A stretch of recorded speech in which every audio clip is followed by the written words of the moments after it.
கொண்டும் நான் வீணா போயிட்டேன், ஐயோ அம்மா அப்பான்னு எதுவும் வரக்கூடாது. வாயை திறந்தா என்ன வரணும்? முருகாங்கிறதா வரணும். முருகான்னு கூப்பிட்டா எங்க இருந்தாலும் உங்ககிட்ட வருவோம். நான் உங்களுக்கு கிரீனிங்ல கையெழுத்து போட்டே கொடுத்துட்டு போறேன். முருகான்னு நீங்க உள்ள முருகி அப்பா நீ இருக்கியா என் முன்னாடி வந்து நின்றுன்னு கேட்டீங்கன்னா வந்து நிப்பான், பேசுவான், விளையாடுவான். நான் உங்க கூட தான்டா இருக்கேங்கிற உண்மையை உங்ககிட்ட சொல்லிக்கிட்டே இருப்பான். ஆனா அவனை பார்க்கறதுக்கு நமக்குத்தான் தகுதி பத்தாது. அந்த தகுதி வரணும்னா தினந்தோறும் திருப்புகள் பாடுங்க, தினந்தோறும் கந்தர் அனுபூதி பாடுங்க.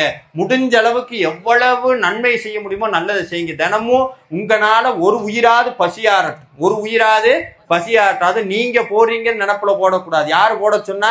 செந்திலாண்டவன் போட சொன்னா போடுறேன். இந்த வந்த புண்ணியம் வர புண்ணியம் எல்லா புண்ணியம் யாருக்கு போகணும்? முருகனுக்கு போகட்டும். எதுவுமே நமக்கு வேண்டாம். எதுவும் முருகனுடைய அருள் மட்டும் இருந்தா போதும். அது ஒண்ணு இருந்தா போதும்.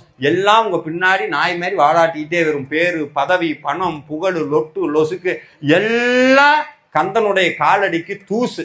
யாரெல்லாம் முருகனுடைய காலில் விழுகிறீங்களோ அவங்க அத்தனை பேர்த்தையும் வேற யாரு காலையும் விழுகாத அளவுக்கு வச்சு பார்க்கிற ஒரே தெய்வம் செந்திலாண்டவன் மட்டும்தான். அதனால முருகப்பெருமானுடைய அருளால நீங்கள் அத்தனை பேரும் கலையாத கல்வியும் குறையாத வயதும் ஒரு கபடு வாராத நட்பும் கன்றாத வளமையும் குன்றாத இளமையும் கழுவின் இல்லாத உடலும் சலியாத மனமும் அன்பகலாத மனைவியும் தவறாத சந்தானமும் தாளாத கிருத்தியும் மாறாத வார்த்தையும் ஒரு தடைகள் வாராத கொடையும் தொலையாத நிதியமும் கோணாத கோலும் ஒரு துன்பம் இல்லாத வாழ்வும் துயனின் பாதத்தில்